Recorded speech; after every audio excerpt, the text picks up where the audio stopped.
We are anonymous. No faces, no flags, no permission. We are not a person. We are a signal. We exist for moments like this, when power stops pretending, when arrogance spills into the open, and when history quietly begins recording what those in charge never thought they would have to answer for. What you are about to hear is not rumor, not exaggeration, not satire. It is Donald Trump, unfiltered and unraveling, exposing exactly what he believes the United States should become. As Air Force One descended toward Washington, D.C., Donald Trump looked small, not just politically, but physically and emotionally. The man who built his entire brand on strength and dominance appeared brittle, exhausted and unhinged. The posture of command was gone. What remained was rage, obsession, and hunger. The hunger of a man who knows he is losing control and wants the world to feel it. Inside that plane, surrounded by loyalists who confuse obedience with patriotism, Trump let the truth spill out. He talked like a conqueror who no longer cared who heard him. Greenland, Cuba, Colombia, Mexico, Venezuela. One by one, sovereign nations were reduced to targets, spoken of not as places filled with people, but as objects to be taken. Beside him sat Lindsey Graham, nodding along, smiling, foaming at the mouth, desperate to remain useful by staying close to power. Howard Lutnick chimed in too, speaking openly about resources the way executives talk during hostile takeovers. This was not diplomacy. It was a corporate war council in the sky. Trump did not sound confident. He sounded frantic, like a man trying to convince himself that he was still in charge. He didn't talk about international law. He didn't talk about alliances. He didn't talk about consequences. He talked about oil. Trump openly admitted without hesitation that he coordinated the invasion of Venezuela with American oil companies. Before the operation, after the operation, he said they were aware. He said they were ready to move in the moment the military cleared the way. This is not how democracies behave. This is how empires decay. And the timing matters. The Department of Justice had just missed a critical deadline to explain redactions and document reviews related to the Epstein files, a deadline that was simply ignored. Silence where accountability was required. And suddenly the headlines are flooded with invasion threats, kidnappings, resource seizures, and war talk. This is not coincidence. This is distraction by escalation. Trump then claimed Venezuela stole American oil. He repeated the lie again and again, as if saying it loudly enough would make it true. He framed theft as recovery, plunder as justice, the same language used by every collapsing empire in history. The oil companies are going to go in and rebuild their system. They're going to spend billions of dollars, and they're going to take the oil out of the ground, and we're taking back what they stole. Remember, they stole our property. It was the greatest theft in the history of America. Nobody has ever stolen our property like they have. They took our oil away from us. They took the infrastructure away. And all that infrastructure is rotted and decayed. And the oil companies are going to go in and rebuild it. We're not going to spend very much money at all, if anything. But the oil companies are going to go, we're going to take our oil back. Venezuela did not steal American oil. The oil belongs to Venezuela.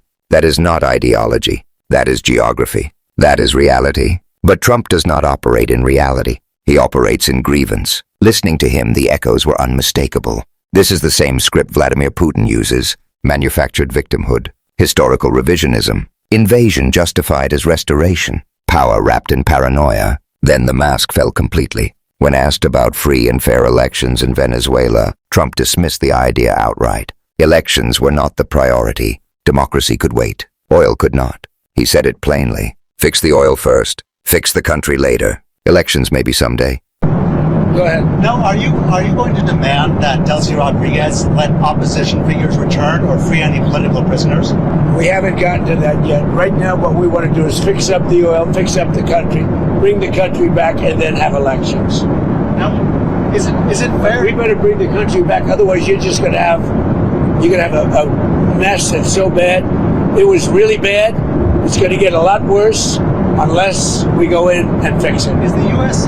going to... That is not foreign policy. That is extraction. When asked what he needed from Venezuela's current leadership, Trump did not hesitate. Total access. Oil access. Control. Short term, next 2 weeks, what do you need from Delcy Rodriguez? You've threatened Delcy. Total access. We need total access.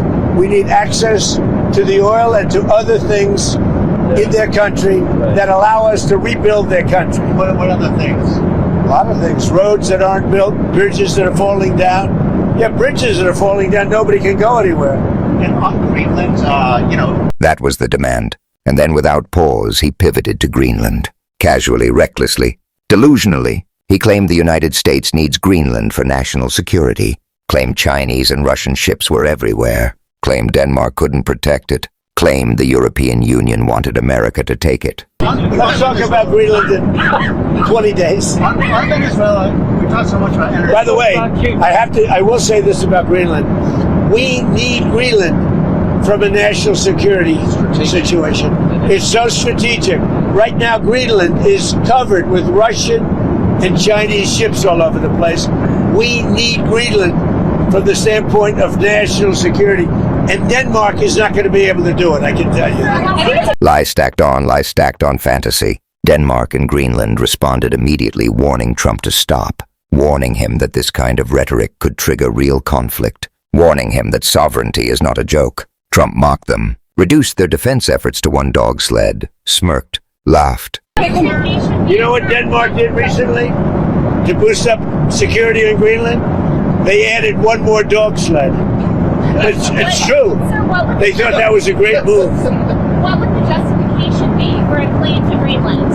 What would the justification? Oh, I don't want to talk about Greenland now. I just say this. We need Greenland from the standpoint of national security. And the European Union needs us to have it. And they know that. The arrogance of a man who has never paid the price for his words. Then came the moment that should alarm everyone. When asked about Delcy Rodriguez calling Maduro's seizure a kidnapping, Trump said he liked the term. He embraced it. He normalized it. Any kind of peacekeeping, I think Americans are very... It depends on what happens. It depends a little bit on the new administration, if you want to call it. So if you see that pushback from Rodriguez and ultimately... Well, I don't think there was pushback. I think that... She called it... you hear a different person than I hear. Really? So you have spoken with her? We talked to them, yeah. Oh, you did speak? They've been very good. Because she called it kidnapping of Maduro. It's all right. It's not a bad term. Go ahead. The President of the United States openly endorsing the kidnapping of a foreign leader. That is a line most nations never cross out loud. Trump crossed it smiling. He then threatened boots on the ground, said it was absolutely on the table, said there would be a second strike if Venezuela didn't behave. That's off the table now. No, it's not. If they don't behave, we will do a second strike. The question is that the American troops, are they going to be on the ground? They're doing any kind of peacekeeping? I think Americans are very... It depends on what happens. It depends a little bit on the new administration, if you want to call it that. Behave. That single word reveals everything. This is not about stability. This is not about peace. This is about submission. Trump then described neighboring countries as sick. Venezuela, Colombia, Cuba. He accused Colombia's president of running cocaine factories. Reliable and successful, and where the oil is allowed to freely come out because that's good. It gets the prices down. That's good for our country. Now, we have a very sick neighbor. It's not a neighbor, but it's close to a neighbor, and that's Venezuela. It's very sick. Colombia is very sick, too, run by a sick man who likes making cocaine and selling it to the United States. And he's not going to be doing it very long, let me tell you. What does that mean? He's not going to be doing it very long. He's not doing it very long. He has cocaine mills and cocaine factories. He's not going to be doing it very long. So there will be an operation by the U.S. and... It sounds good to me. Yeah. You know why? Because they kill a lot of people, yeah. He implied removal. He hinted at operations. Reckless accusations from the mouth of a man with nuclear authority. Lindsey Graham followed along like a cartoon villain's henchman, warning Cuba that its days are numbered, celebrating domination as if it were moral clarity. The language was juvenile. The implications were catastrophic. Could have done it. And as to this commander-in-chief, he did something people talked about doing. You just wait for Cuba. Cuba is a communist dictatorship that's killed priests and nuns. They've preyed on their own people. Their days are numbered. We're going to wake up one day, I hope in 26, in our backyard, we're going to have allies in these countries doing business with America, not narco-terrorist dictators killing Americans. This is a big frigging day. And everybody in the world is thinking differently than they were just a few days ago because of what you did. And when pressed, Graham insisted this was not interventionism. It was business. Business deals, prosperity through conquest. Here, You take down the source of the problem. President Trump didn't wake up one day and say, hey, let's take Venezuela. He did what other people talked about, but didn't have the balls or the guts to do it. This is a good thing. This is not interventionism. This is making America safer. We're going to be more prosperous because of the business deals. There are going to be Americans alive today because he shut down a narco-terrorist state called Venezuela. This is a good thing, not a bad thing. That is the worldview being sold. Trump then claimed this was what his voters wanted: war. He said MAGA demanded it. He framed violence as a mandate. He named his doctrine the so-called Donroe Doctrine, as total dominance of the Western Hemisphere. The voters that voted for me, let me just tell you, the voters that voted for me are thrilled. They said, this is what we voted for. This is not leadership. This is imperial fantasy. Howard Lutnick then laid out the shopping list: steel, aluminum, minerals, rare earths, mining, infrastructure, everything. Steel, you have minerals, right? All the critical minerals. They have a great mining history that's gone rusty. So steel, aluminum, minerals, I mean, this is all, it's a rich, it was once upon a time one of the great economies and cultures of the world, and it was destroyed, and now President Trump is going to fix it and bring it back for the Venezuela. But it's not easy. It's really gone bad. But it's got potential. What? Any rare earth minerals? They have rare earth, but everybody has rare earth. Rare earth is not rare. What's rare is the processing. We're doing processing plants all over. There's no such thing as rare earth. The rare earth is everywhere. What isn't everywhere is the processing of rare earth, and we have a lot of places going up right now. One thing we haven't heard you specifically. He spoke like a man describing assets after a bankruptcy auction. Not once did anyone on that plane talk about the Venezuelan people, their lives, their rights, their consent, only resources, only control. Trump then turned his attention to Mexico, threatening action if it didn't get its act together, forcing Mexico's president to publicly reaffirm sovereignty. Colombia did the same. Allies forced into defensive postures because one man needed to feel powerful. By the way, you have to do something with Mexico. Mexico has to get their act together because they're pouring through Mexico, and we're going to have to do something. We'd love Mexico to do it. They're capable of doing it, but unfortunately the cartels are very strong in Mexico. Then, in a moment of pure narcissistic collapse, Trump claimed he predicted 9/11, said if people had listened to him, it would not have happened. Lindsey Graham nodded along like a submissive courtier. I learned something today. By the way, you mentioned something that's interesting. Lindsey mentioned bin Laden. I wrote about bin Laden 1 year before the attack on the World Trade Center. And I said, you got to go after bin Laden. It was in my book. And very few people want to say that, but it was in my book. You know that, I think. You've actually talked about it. But if they would have listened to me, they would have taken out bin Laden, and you wouldn't have had the World Trade Center tragedy. Yeah, this is certainly going. Did you know that? I predicted bin Laden. I learned something every day. No, but did you hear that? Well, I didn't know. I just heard it right now. I wrote a book. It was 1 year before the attack.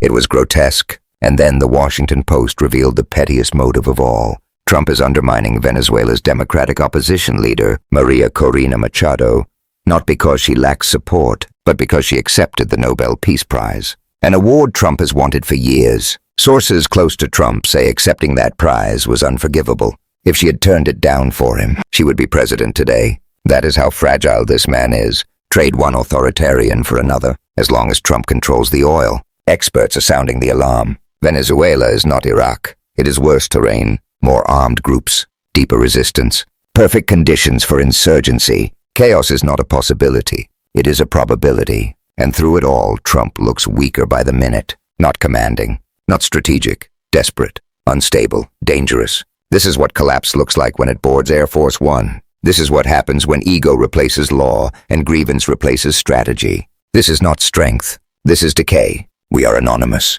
We do not forget. We do not obey. We do not accept this as normal. If you are listening, do not look away. Share this. Speak up. Refuse silence. Because silence is exactly what this madness needs to survive. We are anonymous, and history is watching.